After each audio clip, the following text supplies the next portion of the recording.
श्री शिवाय नमस्तुभ्यम। हर हर महादेव। मैं फिर से आ गई हूँ एक प्यारा सा सुंदर सा वीडियो लेकर। कल है पूर्णिमा। पूर्णिमा के दिन अगर आपके यहाँ पर कथा होती है, आप हर पूर्णिमा के दिन कथा करते हैं और नहीं भी करते हैं तो कर लिया करें, क्योंकि इस पूर्णिमा के दिन सत्यनारायण भगवान की कथा बहुत ही अच्छी होती है। इससे घर में लक्ष्मी की उन्नति होती है, लक्ष्मी का आगमन होता है। इसमें क्या क्या सामग्री लगती है, किस तरह से की जाती है, तो चलिए मैं आपको इस बारे में जानकारी देती हूँ। आपको एक चौकी लेनी है। चौकी के नीचे आपको चौकपूर लेना है और उस पर कोई अच्छा सा कपड़ा, साफ कपड़ा हो, धुला हुआ कपड़ा हो, पूजा का कपड़ा हो तो अच्छी बात है।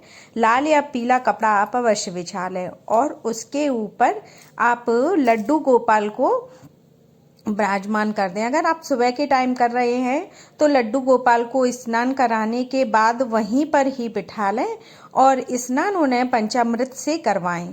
और नहीं तो आप शाम के टाइम कर रहे हैं तो आप उनको जो सवेरे स्नान करवाए थे तो आप उन्हें ऐसे ही बिठा दें, उन्हें दोबारा स्नान न कराएं।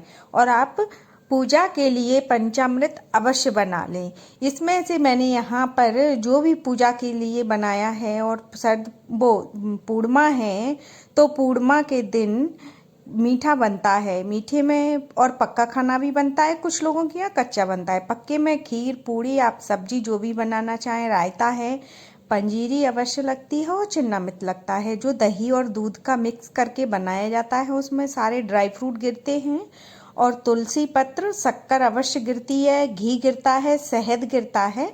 इस तरह से चन्नामृत बनता है और गंगा जल डालकर 5 चीज़ों को मिक्स करके पंचामृत बनता है, इसीलिए वह पंचामृत है। और यह सत्यनारायण भगवान की कथा स्टार्ट करने से पहले आपको चौकी पर थोड़े से चावल रख देना है। चावलों के ऊपर आपको एक कलश रखना है। कलश में आम के पत्ते अवश्य रखने हैं। आम के पत्ते आपके पास 5 हो, 7 हो, 9 हो, जितने भी हो, और उसके ऊपर आप एक दीपक रख दें। यहाँ पर इस तरह से अब पूजा के लिए आपने पंजीरी बना ली है और चन्नामित भी बन चुका है। यहाँ पर खाना भी बन चुका है। खाने में खीर पूड़ी और आलू गोभी की सब्जी है और मीठे पुए हैं। और यहाँ पर आपको लड्डू गोपाल के ऊपर जल छिड़क देना है। जल छिड़कने के बाद आपको उनकी कथा स्टार्ट करनी है। कथा स्टार्ट करने के बाद कथा के साथ आपको क्या करना है कि आपको अपने हाथ में चावल लेने हो, एक पुष्प लेना है। जो भी आपके साथ कथा सुन रहा हो आप उसको भी चावल और पुष्प अवश्य दें। और आपके घर में जितने भी बच्चे हों, बड़े हों, उस पूजा में सभी को शामिल होना पड़ता है। जैसे मैंने कहा सुबह के टाइम कर रहे हैं तो बच्चे स्कूल चले जाते हैं तो आप शाम के टाइम कर लें। अगर आपके बच्चे शाम के टाइम घर पर रहते हैं और नहीं बैठ पाए, जैसे बच्चे बड़े हो जाते हैं तो वह कोचिंग वगैरह जाते हैं, नहीं बैठ पा रहे तो कोई बात नहीं है, आप 2 लोग तो पूजा में शामिल अवश्य हो सकते हैं। और भगवान का आपको श्रृंगार करना है। श्रृंगार करने के बाद आपको कथा करनी है। इसमें कथा 5 अध्याय हैं। आपको 5 अध्याय आपको नियम बाई नियम एक एक से करनी है। और उसके बाद आपको हवन भी करना है। आपकी जैसे कथा पूर्ण हो जाए तो उसको में आपको हवन करना है। और उसके बाद आपको सत्यनारायण भगवान की आरती करनी है। ओम जय जगदीश की आरती हो तो आप वह कर लें, नहीं तो सत्यनारायण भगवान की आरती तो उस किताब में दी ही रहती है।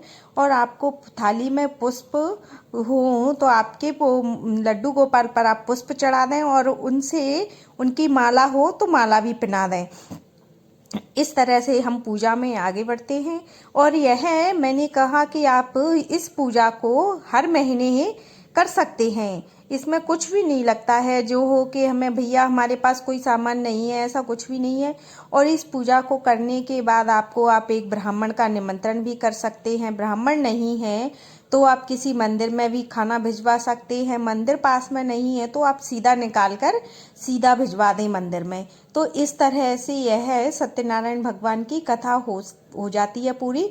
और इसमें जो कथाएं हैं वो बहुत ही अच्छी हैं।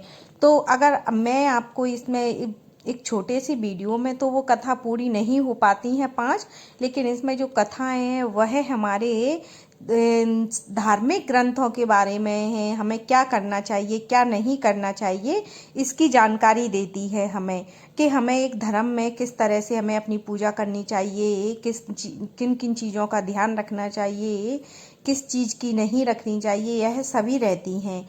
और इस तरह से अगर आपको वीडियो अच्छा लगे तो लाइक करना और शेयर करना ना भूलिएगा। फिर मिलते हैं एक अच्छे से प्यारे से वीडियो के साथ। अभी इसमें बहुत बड़ी कथा है तो मैं आपको इसकी कथा भी देखती हूँ, अगर थोड़ी सी अगर मुझे याद होगी तो मैं आपको अवश्य ही सुनाती हूँ। यह कथा का पहला अध्याय है। एक समय नैमिषारण्य तीर्थ में सनकादि 88,000 ऋषियों ने श्री सूत जी से पूछा, हे प्रभु, इस कलयुग में वेद विद्या रहित मनुष्यों को प्रभु भक्ति किस प्रकार मिलेगी तथा उनका उद्धार कैसे होगा।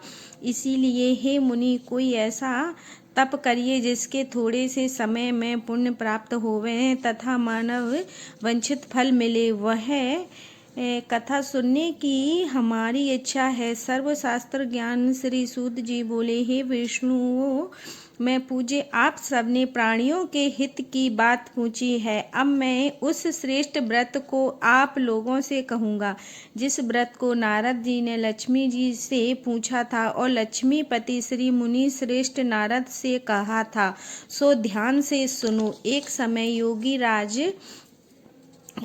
राज नारद जी दूसरों के हित की इच्छा से अनेक लोकों में घूमते हुए मृत्यु लोक में आ पहुँचे। यहाँ अनेक योनियों में जन्मे हुए प्राय सभी मनुष्यों को अपने कर्मों द्वारा अनेकों दुखों से पीड़ित देखकर सोचा, किस यंत्र के करने से निश्चित ही प्राणियों के दुखों का नाश हो सकता है। ऐसा मन में सोचकर विष्णु लोक को गए। वहां श्वेत वर्ण और 4 भुजाओं वाले देवों के ईश नारायण को देखकर, जिनके हाथों से शंख चक्र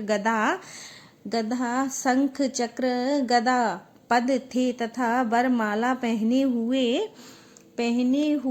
थे, स्तुति करने लगे, हे भगवान, आप अत्यंत शक्ति से संपन्न हैं। मन तथा वाणी भी आपको नहीं पा सकती। आप यदि मध्य अंत नहीं है, निर्गुण स्वरूप, सृष्टि के लिए आदि सभी भूतों के दुखों को नष्ट करने वाले हो। आपको मेरा नमस्कार है। नारद जी से इस प्रकार की स्तुति सुनकर विष्णु भगवान बोले कि हे मुनि श्रेष्ठ, आपके मन में क्या है? आप किस काम के लिए आगमन हुए हैं? निसंकोच कहो। तब नारद जी बोले, हे मृत्युलोक में सब मनुष्यों को अनेकों योनियों में पैदा हुए हैं, अपने कर्मों के द्वारा अनेक प्रकार के दुखों से दुखी हो रहे हैं। हे नाथ, मुझ पर दया रखने हेतु बताएं कि मनुष्यों के सब दुखों को कैसे प्रयत्न से कैसे दूर हो सकते हैं। नारद, मनुष्यों की भलाई के लिए तुमने बहुत अच्छी बात कही है। यह सत्यनारायण मनुष्य मोह में छोड़कर भलाई में मनुष्य मोह से छूट जाते हैं, वह मैं कहता हूँ। सुनो, बहुत पुण्य देने वाला स्वर्ग तथा मृत्यु दोनों में दुर्लभ एवं एक उत्तम व्रत है। वह प्रेम वश होकर सत्यनारायण का यह व्रत अच्छी विधि पूर्वक करने के मनुष्य अत्यंत प्रिय यहाँ सुख को भोगकर पर मोक्ष को प्राप्त होता है। इस तरह से नारद जी ने विष्णु भगवान से मनुष्यों को मोक्ष प्राप्ति के लिए यह व्रत सुना था। और इसी तरह से मैं फिर से कहती हूँ कि आपको भी यह सत्यनारायण व्रत की कथा करनी चाहिए। इससे हमारे जीवन को एक तृप्ति मिलती है। उस व्रत का फल क्या है, यह विद्वान बहुत ही अच्छी तरीके से कहते हैं। और किस दिन यह व्रत करना चाहिए, विस्तार से यह भगवान बोले, दुख शोक आदि दूर करके बाल धन प्राप्ति के लिए सौभाग्य संतान देने वाला यह बहुत से कार्य होता है। इस तरह से व्रत